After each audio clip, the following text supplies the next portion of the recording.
ഉൽപ്പത്തി 32 23 വാക്യത്തിൻ്റെ അവസാന ഭാഗം. യാക്കോബ് തനിയെ ശേഷിച്ചു. അപ്പോൾ ഒരു പുരുഷൻ ഉഷസ്സാകുവോളം അവനോട് മല്ലുപിടിച്ചു. അവനെ ജയിക്കുകയില്ല എന്ന് കണ്ടപ്പോൾ അവനവൻ്റെ തുടയുടെ തടം ആകയാൽ അവനോട് മല്ലുപിടിക്കയിൽ യാക്കോബിൻ്റെ തുടയുടെ തടം ഉളുക്കിപ്പോയി. എന്നെ വിടുക, ഉഷസ് ഉദിക്കുന്നുവല്ലോ എന്നു അവൻ പറഞ്ഞതിന്, നീ എന്നെ അനുഗ്രഹിച്ചിട്ടല്ലാതെ ഞാൻ നിന്നെ വിടുകയില്ല എന്ന് അവൻ പറഞ്ഞു. നിന്റെ പേർ എന്ത് എന്ന് അവൻ അവനോട് ചോദിച്ചതിന്, യാക്കോബ് എന്ന് അവൻ പറഞ്ഞു. ഫ്രണ്ട്സ്, ശ്രദ്ധിച്ചു കേൾക്കുക. യാക്കോബ് ഒറ്റയ്ക്ക് ശേഷിച്ചിരിക്കുകയാണ്. തൻ്റെ ഭാവി എന്തായിത്തീരും? താൻ പോകുന്നതായ ഇടത്ത് തനിക്ക് നന്മയായിരിക്കുമോ അതോ തിന്മയായിരിക്കുമോ ഉണ്ടാകുന്നത്? ശാന്തിയായിരിക്കുമോ അശാന്തിയായിരിക്കുമോ? സമാധാനത്തോടെ ജീവിക്കാനാകുമോ അതോ പ്രാണഭയത്തോടെ ആയിരിക്കുമോ? എന്തായിത്തീരും എന്ന് താൻ ആലോചിക്കുന്ന സമയത്ത് ദൈവം ഒരു മനുഷ്യൻ്റെ രൂപത്തിൽ അവന് പ്രത്യക്ഷനായി. ആ പുരുഷൻ യാക്കോബിനോട് പോരാടുകയാണ്. അങ്ങനെ പോരാടുന്ന സമയത്ത് യാക്കോബ് ആ പുരുഷനോട് മല്ലുപിടിച്ചു.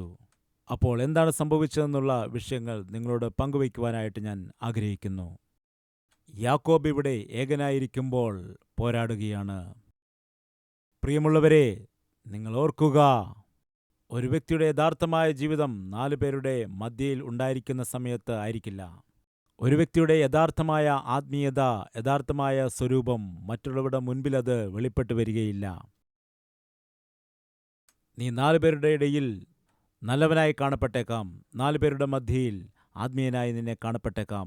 നിന്റെ വീട്ടിലേക്ക് ആരെങ്കിലും ആത്മീയതയുള്ള വ്യക്തി വന്നാൽ നീ അവരോട് നന്നായിട്ട് സംസാരിക്കും. എന്നാൽ നീ ഒറ്റയ്ക്കായിരിക്കുമ്പോൾ നിന്റെ സ്വഭാവം എന്താണ്? നീ എന്തിനോടാണ് പോരാടുന്നത്? ഏതിലാണ് നീ സമയത്തെ ചെലവഴിക്കുന്നത്? എങ്ങനെയാണോ നിന്റെ ശരീരത്തെ നീ അശുദ്ധിയാക്കുന്നത്? എന്ത് കണ്ടുകൊണ്ടാണോ നിന്റെ ശരീരത്തെ നീ അശുദ്ധിയുള്ളതാക്കി മാറ്റുന്നത്?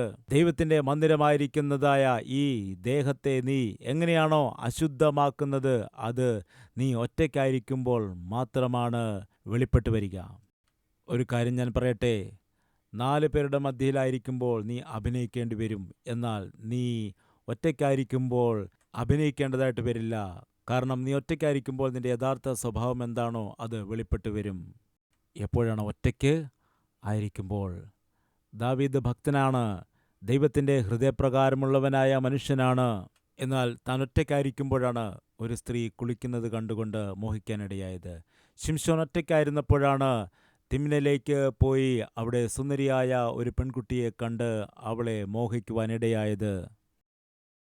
മോശെ ഒറ്റയ്ക്കായിരുന്നപ്പോഴാണ് തൻ്റെ കോപത്തെ നിയന്ത്രിക്കുവാൻ കഴിയാതെ ഒരു മിസ്രയീമിനെ കൊന്നുകളയുവാനിടയായത്. ഹൗവ ഒറ്റയ്ക്കായിരുന്നപ്പോഴാണ് പിശാചിനാൽ പരീക്ഷിക്കപ്പെട്ട് തിന്നുവാൻ പാടില്ലാത്ത പഴം തിന്നുകൊണ്ട് ലോകത്തിന് മരണത്തെ വരുത്തിവെച്ചത്.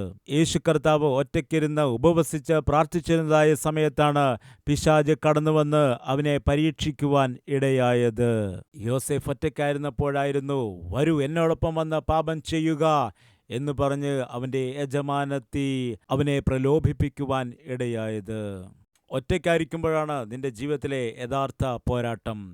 ഒറ്റയ്ക്കായിരിക്കുമ്പോഴാണ് പിശാച് നിന്നോട് പോരാടാനായി പരിശ്രമിക്കുന്നത്. എൻ്റെ ചോദ്യം ഇതാണ്, ഒറ്റയ്ക്കായിരിക്കുമ്പോൾ നിന്റെ പോരാട്ടം എന്താണ്?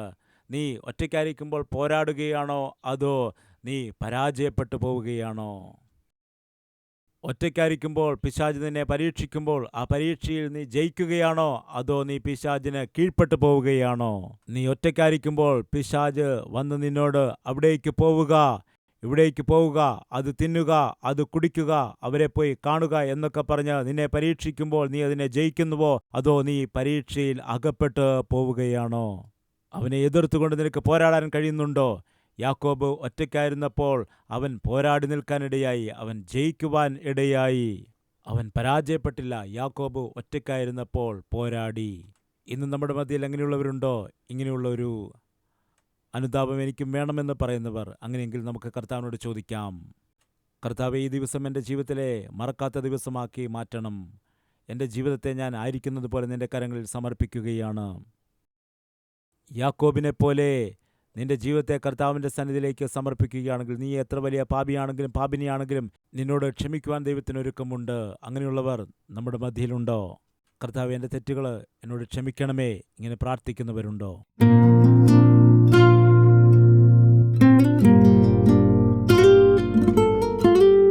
പരിശുദ്ധനായ ഞങ്ങളുടെ പിതാവേ, വളരെ വ്യക്തമായി യാക്കോബിന്റെ ജീവിതത്തിൽ കൂടി ഞങ്ങളോട് നീ സംസാരിച്ചല്ലോ. കേൾക്കപ്പെട്ട ഈ വചനം ഞങ്ങൾക്ക് അനുഗ്രഹമാക്കി മാറ്റണമേ. യാക്കോബ് താനൊരു വഞ്ചകനാണെന്ന് സമ്മതിച്ചപ്പോൾ, തൻ്റെ കുറ്റങ്ങൾ ഏറ്റുപറഞ്ഞപ്പോൾ, അത്ഭുതകരമായി അവനെ ഇസ്രായേലാക്കി നീ മാറ്റിയെടുത്തല്ലോ.